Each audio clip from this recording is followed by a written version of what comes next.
Hello students. आज हम ऐसे टॉपिक्स के बारे में डिस्कस करने वाले हैं।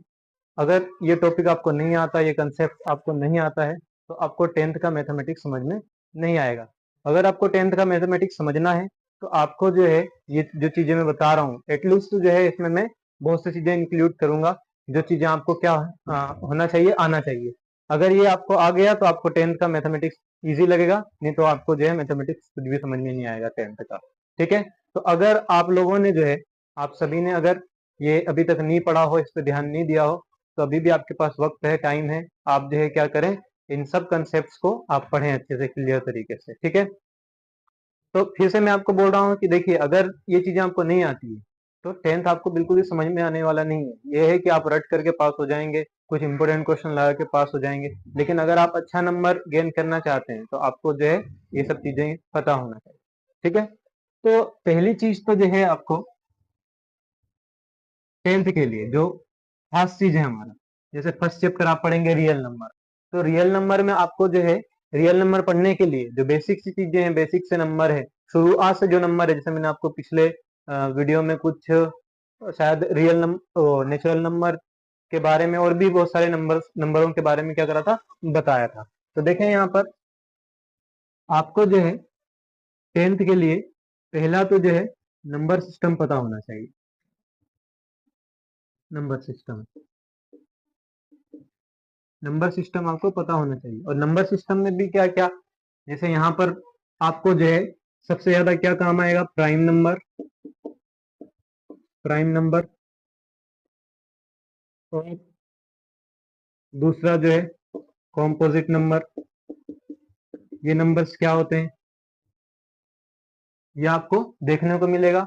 और अधिकतर फर्स्ट चैप्टर तो अगर आपको ये नहीं आता है, समझ में ही नहीं आएगा, नंबरों के बारे में जानकारी नहीं होगी, तो आपको फर्स्ट चैप्टर भी समझ में नहीं आएगा। इसके बाद आपको एलसीएम, एचसीएफ, ये पूरा अच्छे से क्लियर होना चाहिए। ठीक है, अगर मैं यहाँ पर लिखूं कि भाई 3/2 प्लस 4/6, तो बच्चे क्या कर देते हैं, इसे जोड़ देते हैं, 6 2 8, और ये हो गया 4 2 3 7। जबकि ऐसा नहीं है, जिनको आता है उनके लिए बहुत अच्छी बात है, और जिनको नहीं आता तो बेटा ध्यान दे, है ना। यहाँ पर हमें इसको एलसीएम लेकर के सॉल्व करना पड़ेगा। उसके बाद जो है एलसीएम, एचसीएफ, उसके बाद और भी है, जैसे इवन नंबर, ऑड नंबर। ठीक है, और डिविजिबिलिटी रूल आपको याद होना चाहिए। डिविजिबिलिटी रूल, डिविजिबिलिटी रूल क्या, जैसे 2 का, 3 का, 5 का, 7 का, 9 का, 11 का, इनका जो है क्या डिविजिबिलिटी रूल है। ठीक है, जैसे हम टू से क्या ढूंढते हैं कि कैसे पता करें कि ये नंबर 2 से डिविजिबल है, तो आप देखते हैं कि अगर कोई भी नंबर इवन हो तो वो किससे डिवाइड हो जाता है, 2 से, तो ये हमें पता है। और जो है 3 का क्या रूल है कि दोनों जो नंबर होगा उनका सम करो, मतलब जो, जैसे हमने लिखा है यहाँ पर 3 और 3, मान लो मिसाल के तौर पर ये जो है अभी तक ये सिंपल है, तो हमें दिख रहा है कि 1 1 1 1 1, ये जो है क्या हो जाएगा, 1 1 1 बार में क्या हो जाएगा, डिवाइड हो जाएगा। ये तो हमें पता है, सामने दिख रहा है। अब अगर मैं आपको यहाँ पर लिख करके दूं कि बताइए, मैंने लिखा यहाँ पर 96, तो बताइए 96 जो है 3 से डिवाइड होगा कि नहीं होगा। तो फिर कैसे पता करेंगे आप, तो इन दोनों को पहले तो जोड़ लीजिए, 9 और 6, तो कितना होता है, 9 और 6 15। अब भाई 15 3 के टेबल में आता है, तो क्या करोगे, हमने ये सम को मतलब इसको जो है प्लस करके देखा तो क्या आया 15, तो हमें इससे क्या अंदाजा लगा, हमने क्या अनुमान लगाया कि 96 जो है 3 से डिवाइड हो जाएगा। अनुमान क्या बिल्कुल परफेक्ट है कि जो 96 है 3 से क्या है, डिवाइड हो जाएगा। तो ऐसे ही आपको जो है बहुत सारे डिविजिबिलिटी रूल क्या होना चाहिए, पता होना चाहिए। ठीक है, तो डिविजिबिलिटी रूल हो गया हमारा यहाँ पर। उसके बाद देखिए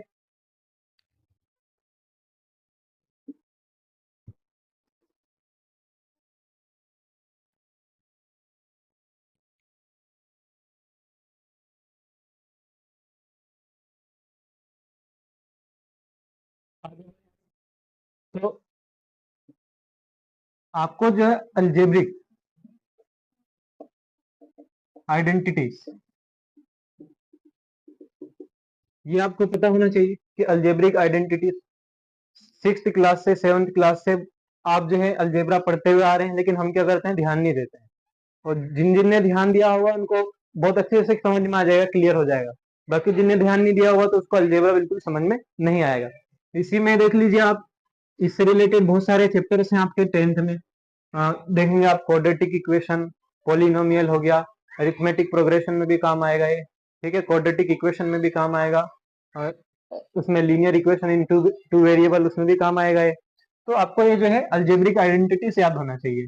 जैसे मैंने लिखा यहाँ पर a प्लस बी का होल स्क्वायर क्या होता है, a plus a square plus 2ab plus b square. ऐसे ही a माइनस बी का होल स्क्वायर क्या हो जाएगा, a square minus 2ab plus का बी स्क्वायर।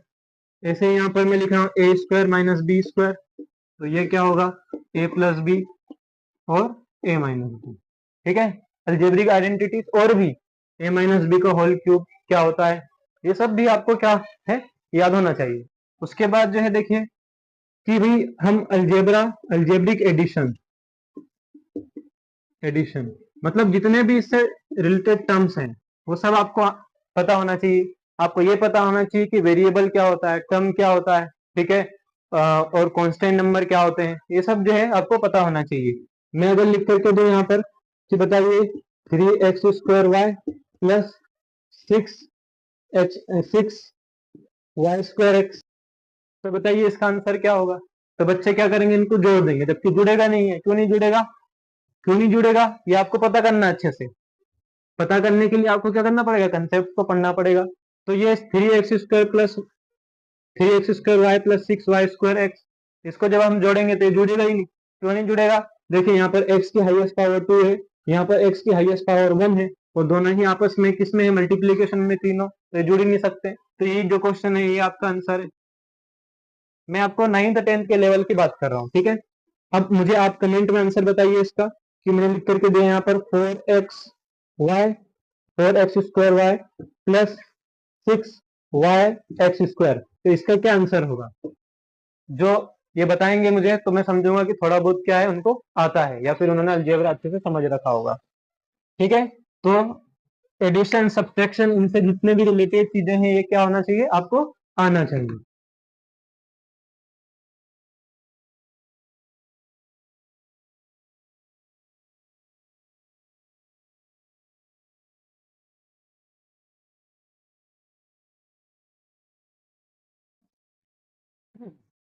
देखिए फिर जो है इंटीजर रूल, थर्ड जो है हमारा इंटीजर रूल, ये आपको पता होना चाहिए। इंटीजर रूल आप खुद देखिए, आप इसको देखते जाइए आगे और समझते जाइए कि आपको कितना आता है और कितना नहीं आता है।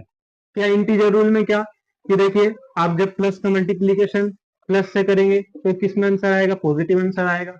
और माइनस का मल्टीप्लीकेशन माइनस में करेंगे तो आंसर क्या आएगा, पॉजिटिव आएगा। और माइनस का मल्टीप्लीकेशन प्लस से करेंगे तो भी आंसर क्या आएगा, नेगेटिव आएगा। और प्लस का मल्टीप्लीकेशन अगर माइनस से करेंगे तो भी आंसर क्या आएगा, नेगेटिव आएगा। इसमें बहुत कंफ्यूजन होता है।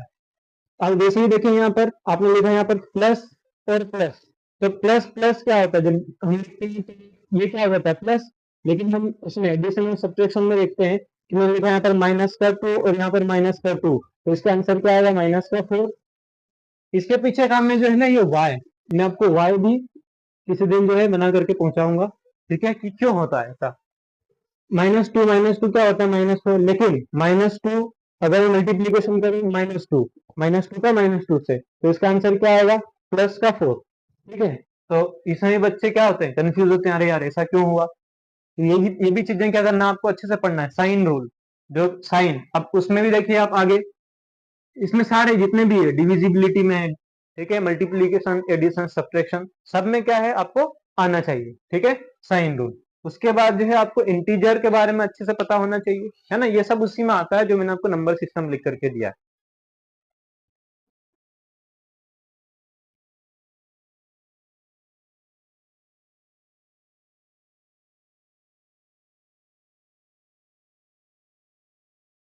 उसके बाद जो है फोर्थ पर अगर हम आए तो आपको फ्रैक्शन अच्छे से पता होना चाहिए, ठीक है, फ्रैक्शन को ऐड करना, डिवाइड करना, सब्ट्रैक्ट करना, और ये सब जो है आपको क्या अच्छे से क्लियर होना चाहिए। उसके बाद डेसिमल, डेसिमल। फिर जब मैं देखता हूँ, ऑब्जर्व करता हूँ कि बच्चे 10th में आते हैं तो उनको समझ में नहीं आता कि सर क्या पढ़ा रहे हैं। देखिए, अगर आपको ये चीजें समझ में नहीं आएगी, मैं बार बार इसलिए बोल रहा हूँ ताकि आप इनके ऊपर फोकस करें। कितने ही बड़े टीचर आ जाएंगे, वो जब तक पढ़ाएंगे आपको तब तक ठीक है, हाँ हाँ कर लेंगे, लेकिन वाकई में आपको कुछ भी समझ में नहीं आ रहा होगा उस टाइम पर। तो अगर आपको भी जो है अपना मैथमेटिक्स स्ट्रॉन्ग करना है तो जो बेसिक पॉइंट्स है मैथमेटिक्स के आपको क्लियर होना चाहिए अच्छे से। डेसिमल, जैसे मैं बोलूं बच्चों को कि बताइए 1 में से जो है अगर 0.09 को माइनस करेंगे तो क्या आएगा, क्या आएगा, ये कमेंट में बताइए आप क्या आएगा। हालांकि बहुत सारे बच्चे कंफ्यूज हो जाते हैं कि इसको कैसे माइनस करेंगे हम, ठीक है, तो इसका आंसर आपको कमेंट में देना है। तो डेसिमल के सारे प्लस माइनस डिवाइड मल्टीप्लीकेशन जितने भी रूल्स हैं, जितने भी कंसेप्ट हैं, ये आपको क्या होना चाहिए, क्लियर होना चाहिए।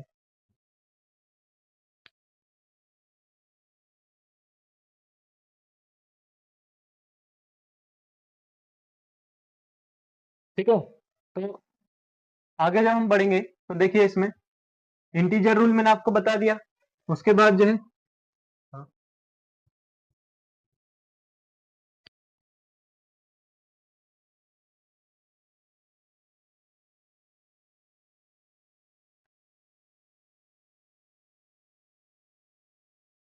इधर ही बैठ जाओ बीच में। तो देखिए, अलजेब्रा की बात करा मैंने, तो यहाँ पर और देखिए आपको जो है एक्सप्रेशन एंड इक्वेशन, ये आपको पता होना चाहिए कि एक्सप्रेशन क्या किसे बोलते हैं और इक्वेशन किसे बोलते हैं। इक्वेशन को आपको आइसोलेट करते भी आना चाहिए। जैसे 4x+6, ये जो लिखा हुआ है ये भी एक एक्सप्रेशन है। अगर मैंने इसमें आगे जीरो, इक्वल के साथ जीरो पुट कर दिया, मतलब इक्वल का साइन लगा दिया, तो ये क्या बन गया, इक्वेशन बन गया। अब इसको कैसे आइसोलेट करेंगे, कैसे जो इसकी एक्स की वैल्यू निकालेंगे, है ना, तो ये भी क्या होना चाहिए, आपको पता होना चाहिए। तो 4x = -6, तो यहाँ से x की वैल्यू क्या, -6/4, तो x की वैल्यू क्या निकल करके आएगी, आएगी आपके पास -3/2। ठीक है, तो ट्रांसपोजिंग रूल इसमें, ठीक है। स्क्वायर्स जो है आपको याद होना चाहिए, स्क्वायर्स हो गए, क्यूब्स हो गए, ये सब आपको बिल्कुल क्लियरली अच्छे से याद होना चाहिए। ठीक है, ये एक्सप्रेशन एंड इक्वेशन हो गया हमारा।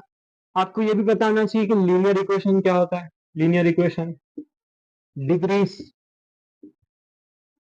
डिग्रीज, डिग्री क्या होता है, पोलिनोमियल, इन सब के बारे में बेसिक बेसिक सी जो चीजें हैं इनकी जानकारी आपको होना चाहिए। ठीक है, आगे बढ़ते हैं हम।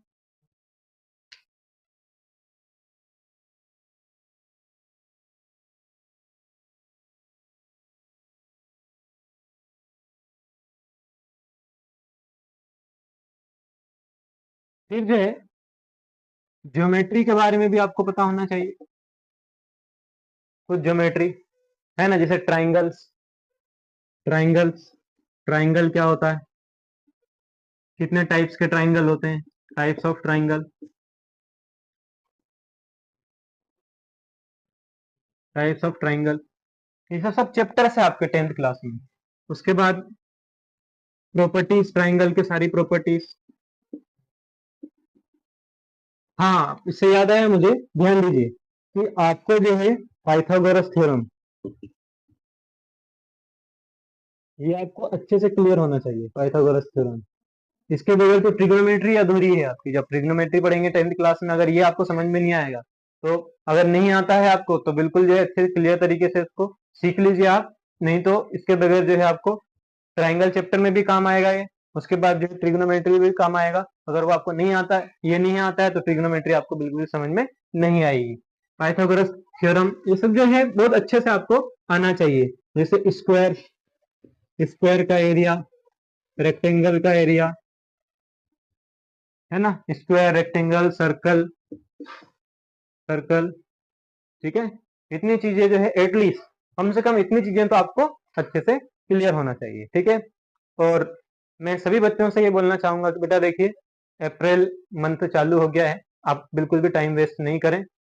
ठीक है, और अच्छा से अच्छा सीखने के लिए अगर आपको समझ में आ रहा है तो ऑफलाइन क्लास भी लगती है मेरी, तो आप आइए यहाँ पर सीखिए। ठीक है, और अगर आपको वीडियो अच्छी लग रही है, आप इससे कुछ सीख रहे हैं, तो लाइक कीजिए, कमेंट कीजिए और इसको शेयर कीजिए। Thank you.